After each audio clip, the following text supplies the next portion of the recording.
আমরা দেখব যে আপনারা কে কতটা রিস্কে আছেন। অর্থাৎ যদি আপনার ভিটামিন ডি কম থাকে, আপনি রুগী কি রুগী না আমার প্রশ্ন সেটা না, আপনি কোন রোগের রুগী সেটাও আমার দেখার বিষয়।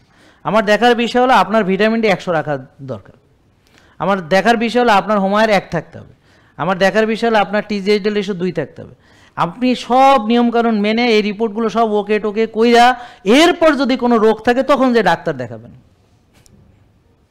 আশা করি যদি ভালো করে মানেন দেখবেন তেমন কোনো রোগ আর নাই, আর ডাক্তার দেখানো আর লাগবে না। তাহলে অনেকে যারা ভুল ধারণা করে যে আমরা রুগীদের ওষুধ বন্ধ করে দিই, আসলে আমরা ওষুধ বন্ধ করে দেই না। আমাদের রুগীরা ওষুধ খাওয়ার মতো অবস্থায় থাকে না, ভালো হয়ে গেছে, এখন ডায়াবেটিস তার 6, 5, 5.5, মাঝে মাঝে 4.5 থাকে, এখন ওষুধ খেলে তো আরও কমে যাবে, এই জন্য খেতে পারে না। কী কন বাবা, বুঝেন নাই কথা? তারপর তার প্রেশার থাকে 110/70, এখন যদি প্রেশার ওষুধ খায় তো আরও ডাউন হয়ে যাবে, এই জন্য সে ওষুধ খাইতে পারে না, নাকি বুঝেন নাই? তা আমরা আসলে কারো ওষুধ বন্ধ করে দেই না। আমাদের রুগীরা ওষুধ খাবে যে সেরকম অবস্থায় থাকে না, তারা ভালো হইয়া যায় আর ওষুধ খাইতে পারে না, এইটা হলো তাদের অপরাধ। এখন আমার প্রেশার নাই তা আমি কি ওষুধ খাবো? তখন ওর প্রেশার নর্মাল, এখন ও কীভাবে ওষুধ খাবে? তা আমরা কারো ওষুধ বন্ধ করে দিই না।